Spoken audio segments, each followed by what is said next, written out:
Hello guys, today we are watching V-Has Bad Rider mid gameplay. This guy has a different item build, itemization against Kunga. Usually I have seen people buying these items that gives stats. Also like later on they will be able to complete a null for this spell amplification, intelligence and everything. So like they would start off the game with circlet and mantle of intelligence, but Viha looks like he has a different approach to this pyramid matchup. I'm here to figure out like why is this item build is better than the other one, because like normally whatever the role you play, whatever the hero you play, you would love to buy the items that gives you stats, but this guy buys these items which literally is no stats, only the mana regeneration.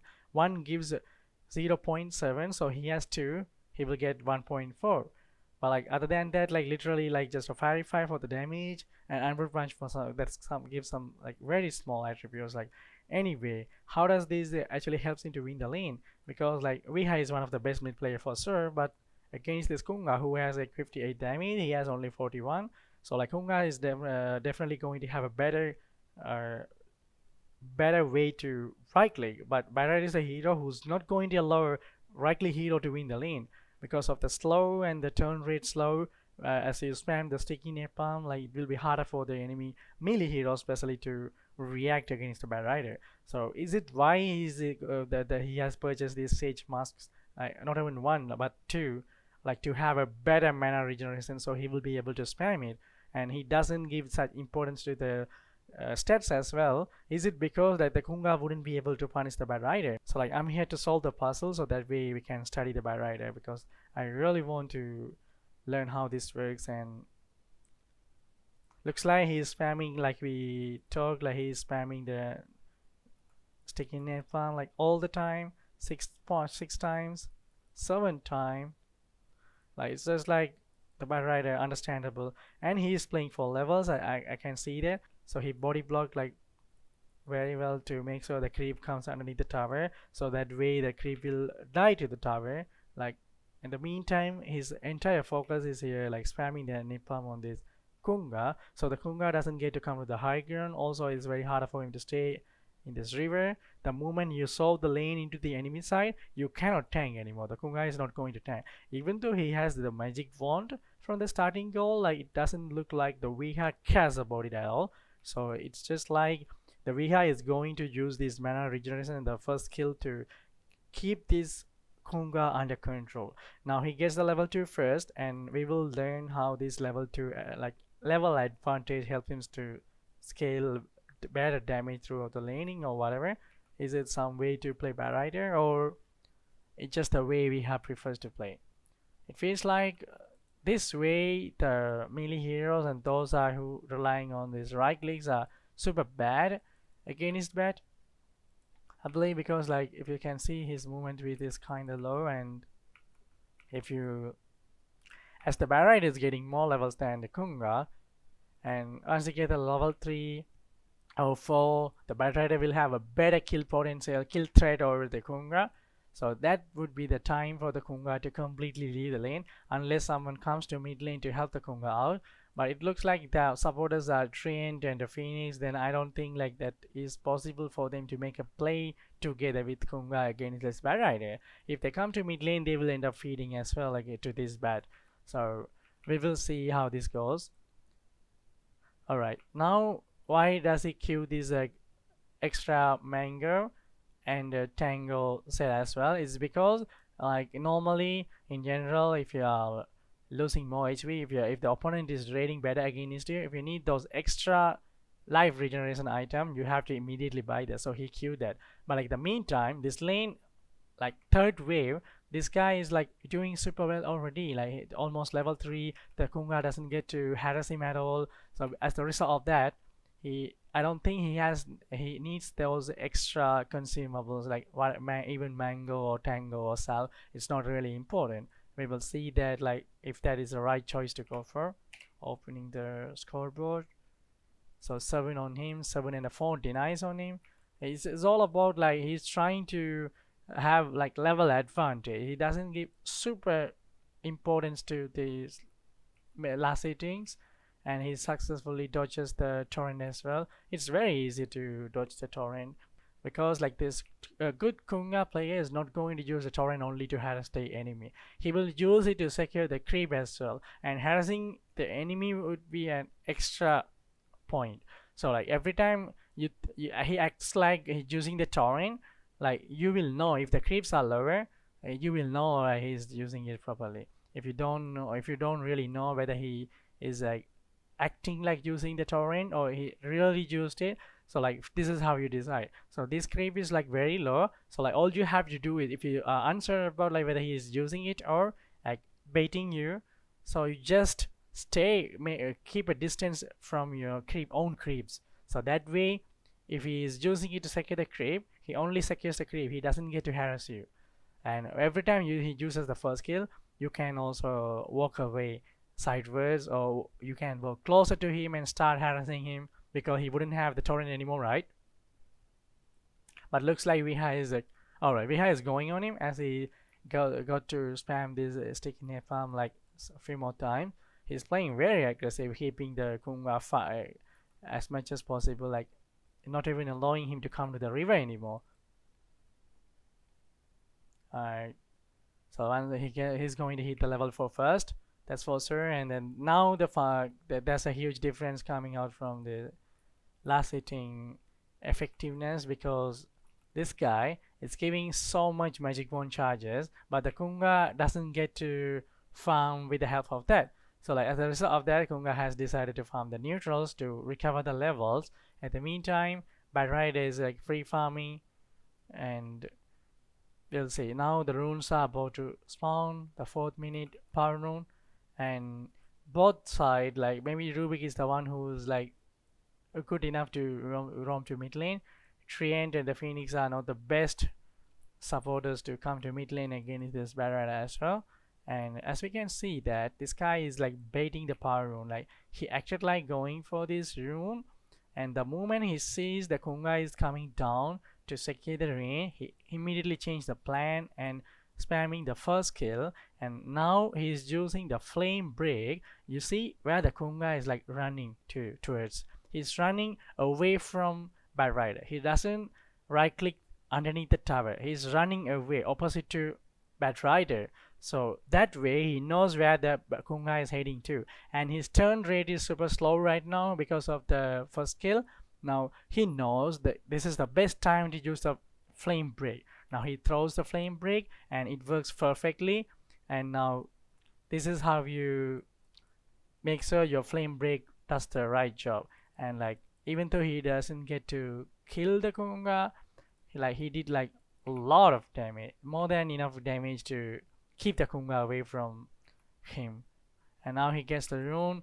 As soon as he got the rune, he is trying to play aggressive, and one more time as he is farming underneath the enemy tower, I will use a Radiant Vision. He doesn't see the Kunga, he doesn't know where he is, but he successfully dodged that. Why? He is not positioning himself next to this creep wave. Between each right click, he's like moving his hero. He doesn't stay at the same place to right click this tower. Now he punishes this Kunga, forcing him to run away, and then now he plays behind the tower and pressuring a lot. Now the new wave comes, which will hurt the tower. At the meantime, he is killing the wave, and his illusions are tanking the creep wave, and he is pressuring the Bad Rider Kunga, and even forcing the opponent to TP. And now he cuts the wave. It's almost 5 minutes, so he just wants to farm to control this bounty rune. So like, why did he do that? Why did he come behind the tower? He tried to kill, of course, but it's also because that like he doesn't wanna go back to his boundary rune where he can get it for free at his triangle, but he chose to go to the enemy triangle. Why? That is efficiency, because if you leave this area to go there, the Kunga will have a free space. He will recover the level, even like a half level. Even if he gets 3 free creeps, that's something the Bad Rider like gained all this time, you know, in the first 5 minutes. That's his victory, like making sure that the Kunga doesn't get those extra 3 or 4 creep, so that way he has the level advantage.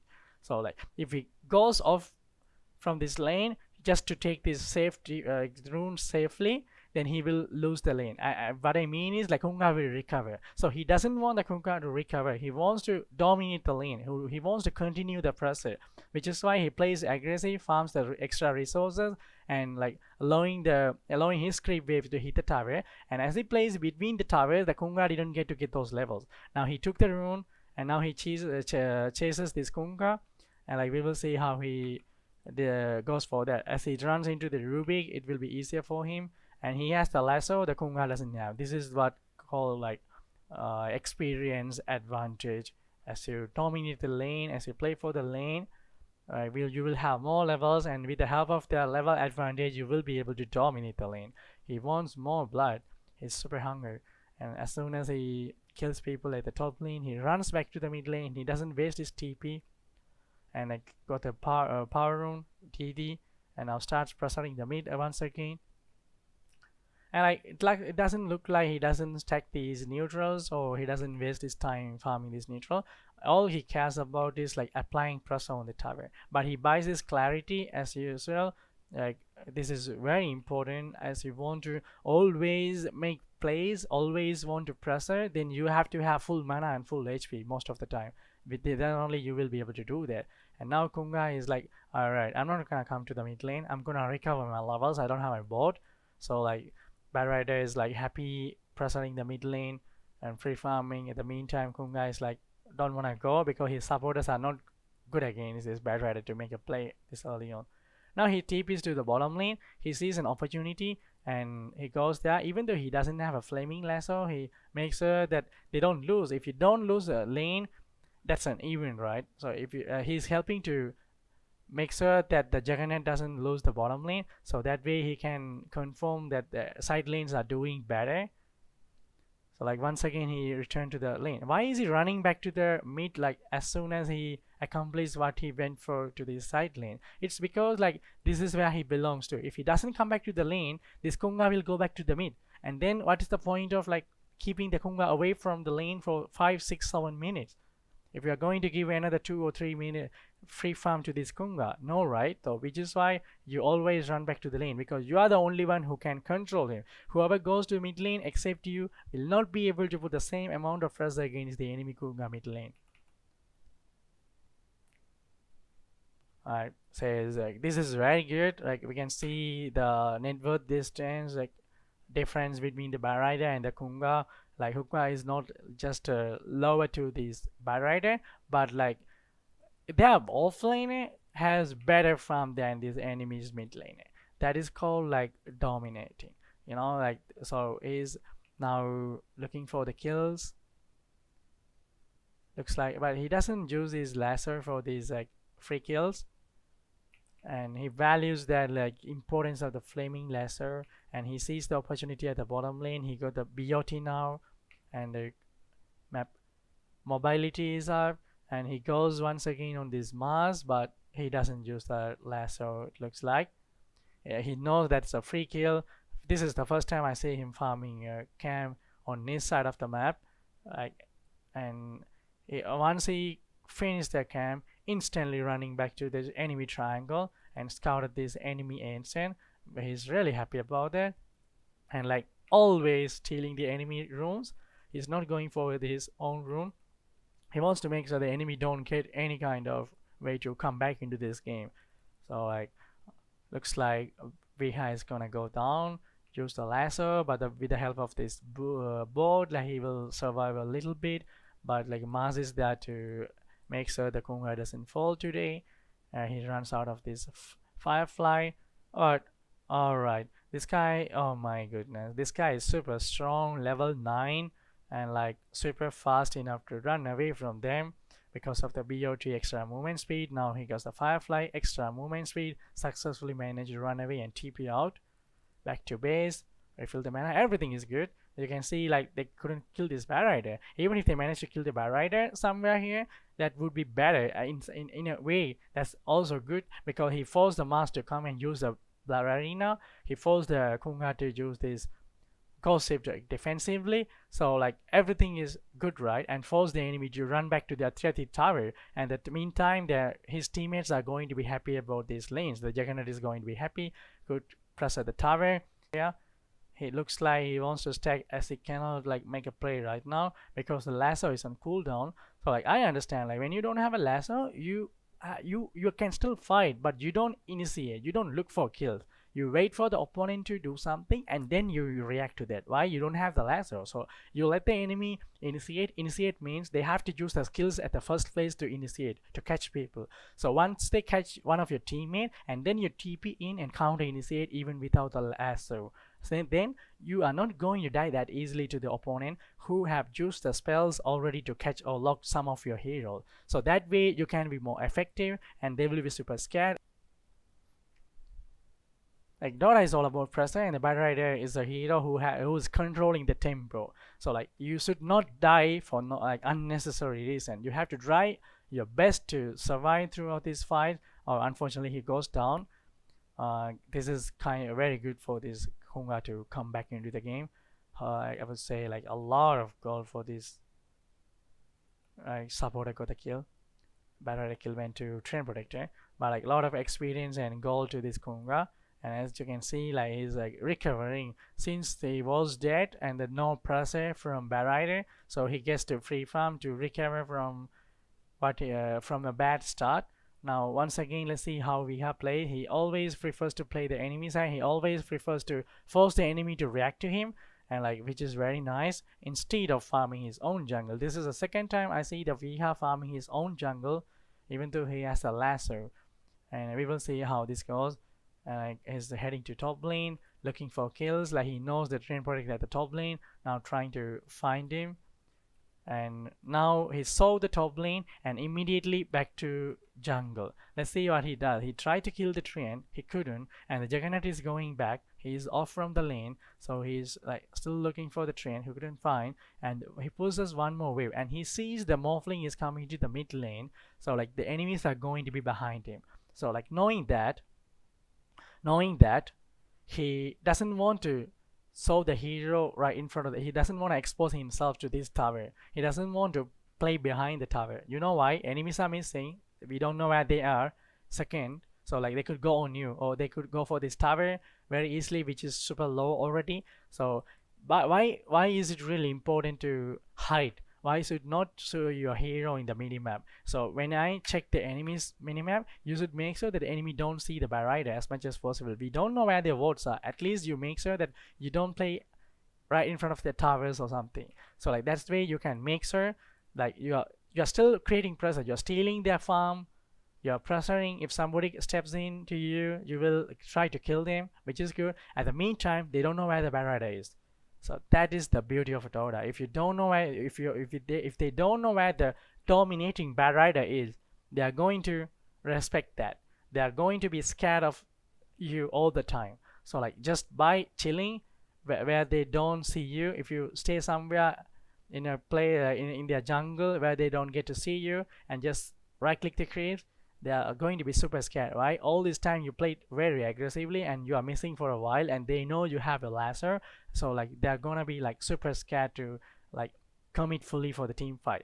And another thing that we need to analyze about this game is enemy's draft is like super strong when it comes to this team fight. If you can see like a lot of wombo combo ultimates, like Mars Arena and the Phoenix ulti, and the Kunga bot and the Rain Trude. So it will be harder for the Battle Rider to run into the enemy and kill some people. But like by doing this, now he knows that the Mars ulti is down, Phoenix ulti is down. Even though his teammates are dying, he what's going on his mind is he should not like feed at the first place. He should not, just because he's a catcher, lasso, he has a lasso, doesn't mean you have to run into the 5 enemy and die for the team, or catch somebody and die for the team.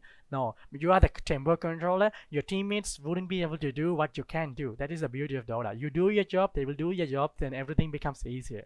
So which is why you should not like die when you are the tempo controller. You should try your best to go into the enemy at the right time.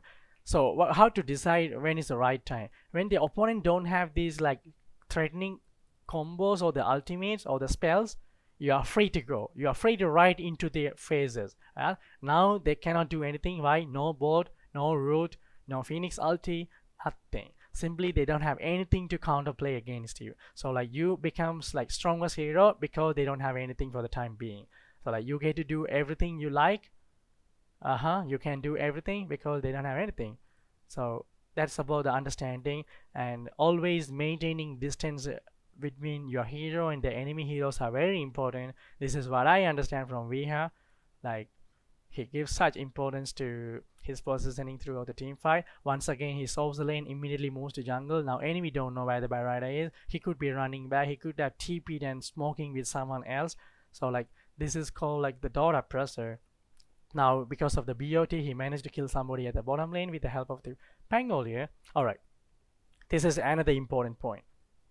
We talked about like solving the lane and immediately running to the jungle, so like you don't expose yourself anymore to the opponent. But like here what he's doing is he let the Pangolier push the bottom lane. He could simply farm the bottom lane using the Firefly, next wave, and the Cam and all. But like, if you see that he's running back to his mid lane, he doesn't waste any amount of his time at the bottom lane. He knows as soon as the opponent knows the Barrier has TP to the bottom lane, they will try to do something to this tower, or they will try to smoke and catch this Juggernaut, or like will try to do something to come back into the game.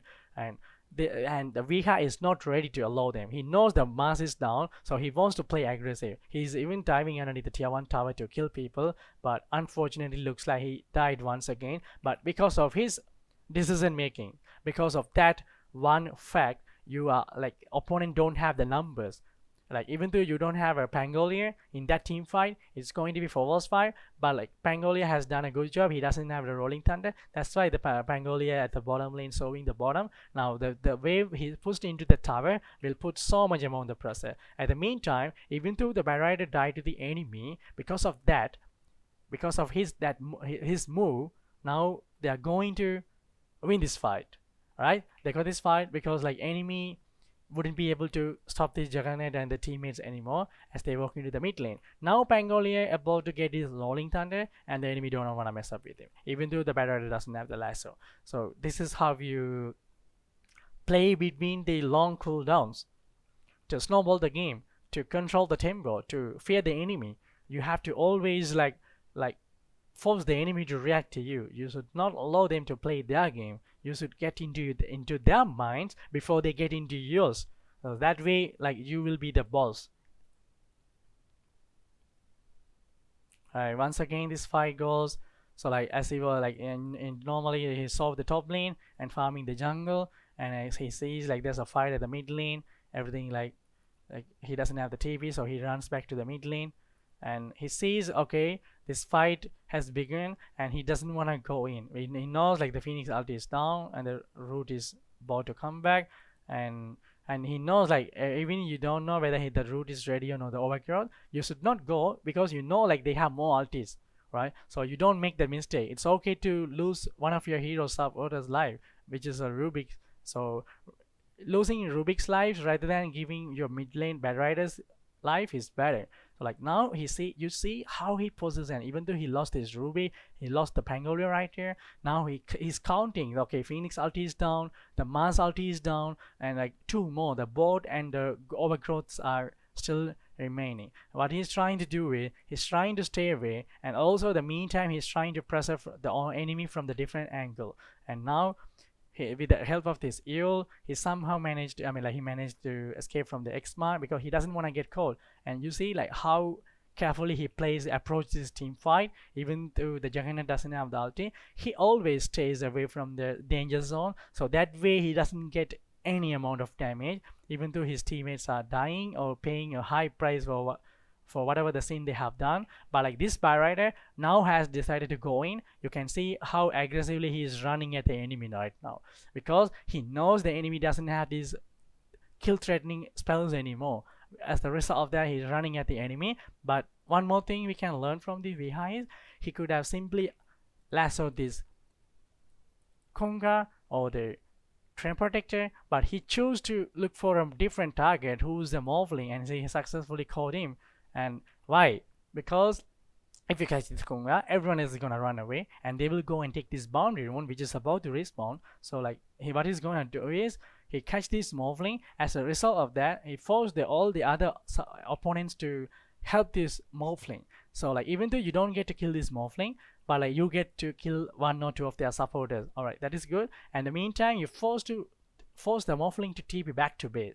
That is a small victory, right? If you didn't do that, if you just like lasso the Kunga or the train and kill right there, the morphling would just walk away to these boundary rune spots and still take them away and like run back to somewhere else and start farming. But like by doing this, now you have forced the enemy carry to go back to the fountain, even though you couldn't kill him. So like that, by doing that, he lost like a lot of time where he could be like free farming, you know. So like that's a huge victory as you are like dominating the lane. Every small decision that you make will help you to like control the game like very nicely. All right, once again this fight, as usual, he with the BOT he comes to the mid lane. All right, before we talk about it, I will say something about the wind lane, how important it is. He had this earlier as he even before he got this EOL. So like you need one wind lace to complete an EOL, and even after he completes an EOL, it looks like he had purchased another wind lane. It shows like how important the movement speed is to keep the distance away from the opponent. Also, it will help you to close the gap every time you want to run at them. This is the right time. The extra movements will help you to run at them very quickly, and also that extra movements help you to stay away from the danger zone throughout the team fights. And now he has the dagger and a faded brooch. Everything that he has literally gives him movement speed and an option to blink in, which is a dagger. So only he has this magic wand and an empty bottle for himself. This fight he doesn't have a lasso, so he just joined to give an extra hand to his teammate. So he's kind of okay to dive in, even the enemy doesn't have the ultimates anymore, so he dives in and helps them to win the fight. Dominates the fight with the help of the level advantage and the item advantage. Control the Kunga, use the lasso to kill him. Now he pit to the bottom lane. So you know the opponents are dead, your teammates are taking the tower. Like I would say, if it was my friend, he will definitely push all the way from there to somewhere here. Until then, he will not leave the bottom lane. He will not even think about farming the neutral. He will push all the lane all way from there to here, and then only he will start hitting the neutral as we start falling back, or as we start dying to the opponent who's like about to TP to the mid lane. But what's different, like that I can see between my friend's gameplay and the VHA is he runs back to the jungle. He doesn't show. It's not about the farming. It's about like giving the information to the team. So like the enemy don't know, as usual, they don't know where the barrier is. So this is very scary. This barrier could be somewhere here as well. So like they don't know. This is the very important gameplay. How to play the map. This is the way you play the map, guys. And runs back to the mid lane on time. Like looks like wherever he goes, he dominates the fights right now.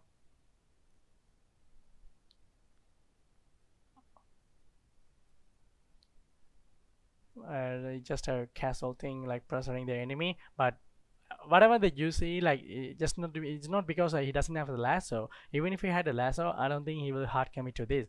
He's just like baiting, you know, like scaring the opponent by doing that.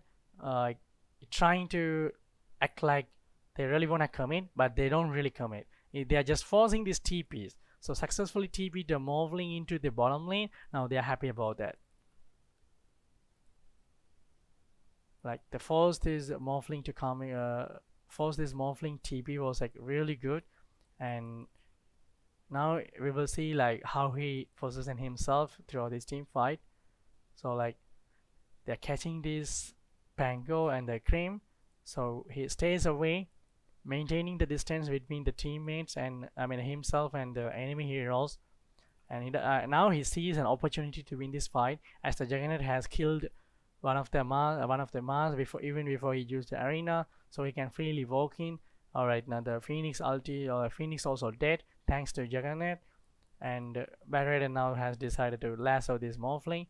Now this is how you choose when to fight and when not to fight.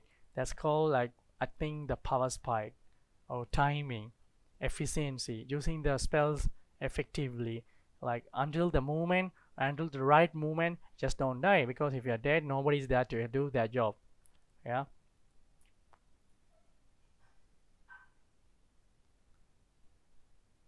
Alright, this guy creates a lot of space and finally he goes down. But as a result of that, they took the free tower at the bottom lane. Every time he dies, because it takes so long to kill this guy, as a result of that, his teams are like getting free space to do whatever they want.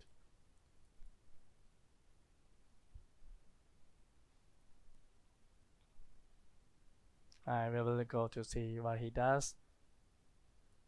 Securing the sun, just playing near the teammates, looking for a pick off before they go to the high ground.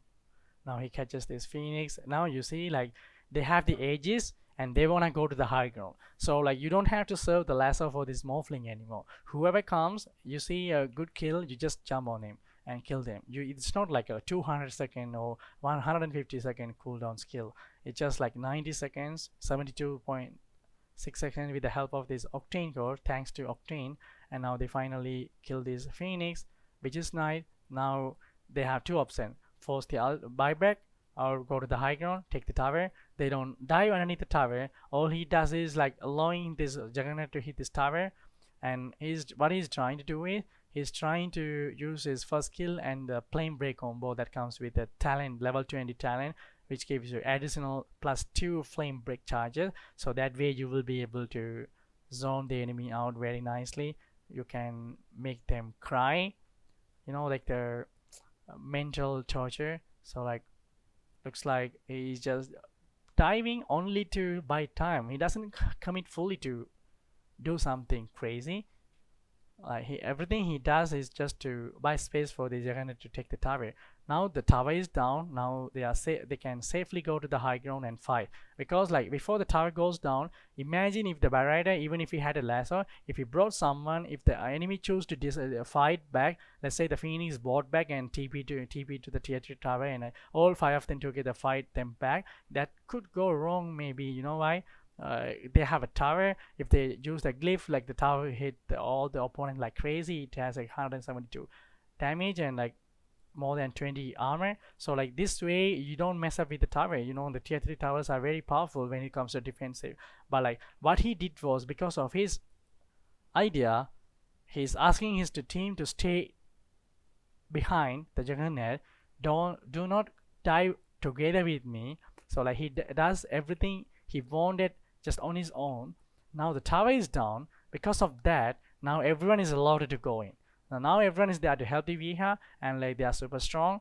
And like, now the enemy uses all these wombo combo, but the tower is missing. Even though they have this it's on cooldown. Even if they had a tower and the tower guard, like, they didn't have a tower guard anyway, but that play is missing. But like, that would be a comeback for the enemy. If they had a tower right here with a glyph, like, these guys would have died right here, at least the Barrier and the Grim. So because of that idea, buying time while the Juggernaut is taking the tower, now they have a very good way to approach this high ground. And yeah, so like, they get it Mega. I think now I understand how this guy plays Barrier and the itemization and everything. Definitely I'm gonna play Barrier and see the difference between how I played Barrier and how I will play Barrier once I learn the things from Viha. And yes, alright guys, see you guys in another video. Hopefully like, you guys have like learned a lot together with me. Bye bye, see you in another video. Bye bye.